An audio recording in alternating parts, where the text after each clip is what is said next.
Hi, this is Linda Welsh from Linda Welsh Realty Group at Compass. Right now, we are in the fall of 2025, and here in Texas, it doesn't feel like fall, but it feels like a more manageable summer. Let's just say that. So we are finding that our market is starting to see a little bit of a shift, and we're seeing some uptick in some showings, but not a huge amount. And so I want to talk to you a little bit about, because we constantly get the question about it, is now the time for us to sell our home? What's happening with traffic? Why are buyers canceling a sale when they're under contract? All of those things.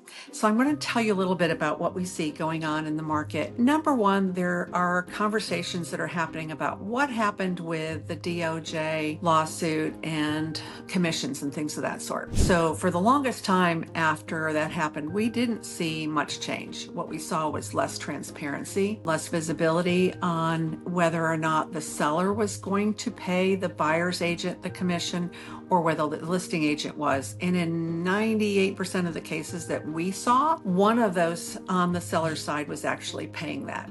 It's very rare that we see that a buyer's agent is paying for their own agent directly. And we also get some sellers who say, yeah, but why do I need to pay a buyer to represent somebody who's going to negotiate against me? Let's put this into a little bit of perspective.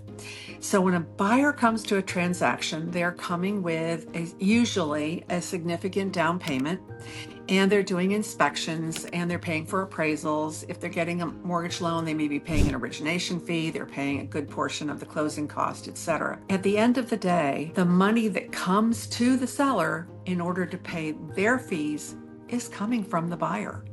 So in actuality, that money is coming from the buyer's side anyway.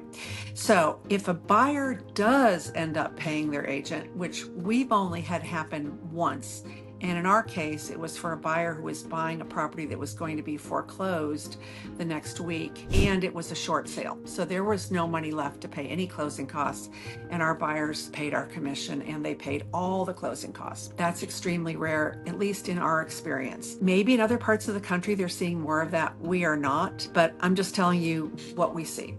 Okay, so if the buyer is paying the purchase of the house and they're putting a significant down payment, that money goes to the seller, and then the seller has two options on the contract now if they are offering a commission to the buyer's agent. And that is to either pay it through their listing, because in their listing it's covering both sides, or the seller is going to offer a certain amount to the buyer's agent to represent the buyer directly at closing.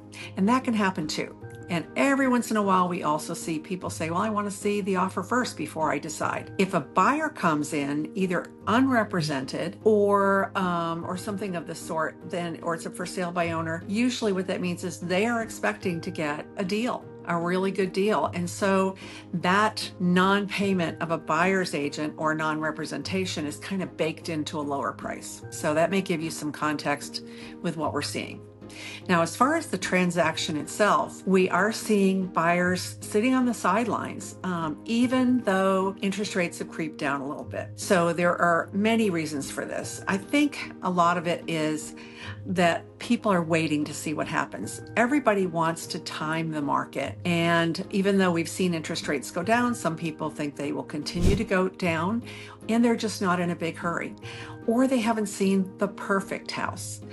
And while we still have a market that is indicating that we have several months of inventory, that makes it a more balanced market. We're also seeing prices come down because sellers who are in the market right now, more than at other times, have a good reason for selling. They're not just testing the market. They either really want to sell or perhaps they need to sell. And that could be for a number of reasons. It could be a job change. It could be a change in their family dynamic. It could be a change in their financial situation or their marital situation, etc. Or maybe the other way around. Maybe they're actually getting married or going to cohabit, or they're going to enlarge their family and they need more space. But for any reason, chances are that there's a really good reason for them to move. And so when that happens, we're seeing that prices for the houses that are going under contract are at a competitive price. And in fact, the prices here in Austin have dipped considerably more so than the other big cities in Texas. And the reason is during COVID, we had a meteoric rise in prices, and so we're having a bigger correction.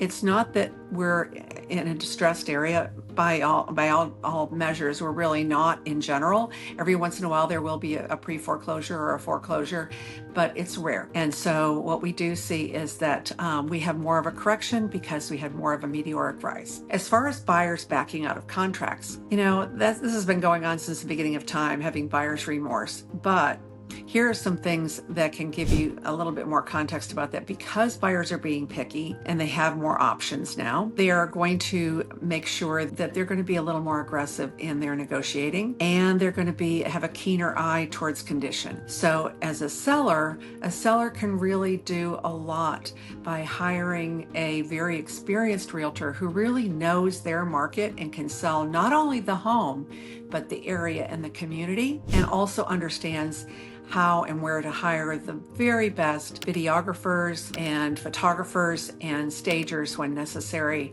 or somebody to help the homeowner get ready for their move. Now, in that regard, there's some other things that we can also do, and that is to maybe think about three-phase marketing. Three-phase marketing means that we can kind of expose your property off market to private clientele, both brokerage clients and other agents that can get a first peek at the property without it being 100% ready. This allows us to do a number of things. One is to price test where we are, especially if it's a unique or a custom built home, because it's really hard to sell a dollar per square foot when it's a custom home and it's in a very unique area or it has some unique features. And then number two is that we're going to avoid days on market when that happens. And so that means that there's not going to be any stigma around the fact that maybe this house has been on the market for 30 days or 60 days, or longer. In some cases, homes have been on the market for 180 days or even longer. The other thing we're going to see at this time of year is people who decide to pull their home off of MLS, put it on the private market for a few months in order to reset the days on the market from their MLS listing, but still have that ability for those in the know and those that are working with an agent that has access to all the private networks in order for them to find that property. And so it will still get some exposure, it'll still get some activity, but it won't be accumulating days on market, and in fact will start to reset those days on the market. Buyers are picky. They're going to really scrutinize repairs and needs. Now is a great time to get your property ready. If you're not thinking about putting it on in the fall, I would highly recommend that you really think about it for the springtime. And spring here hits pretty early. So if you want to get a jump on the market, we start seeing our market tick up a lot of times in January and February. But as you know, the last few years have really been very unique. And we've been doing this for 28 years. So we have seen every market out there, and we are happy to help you with your purchase or sales. And we're happy to talk to you about areas and communities and even traffic patterns, etc., because we have a lot of our roads being redone, and so it's a huge consideration.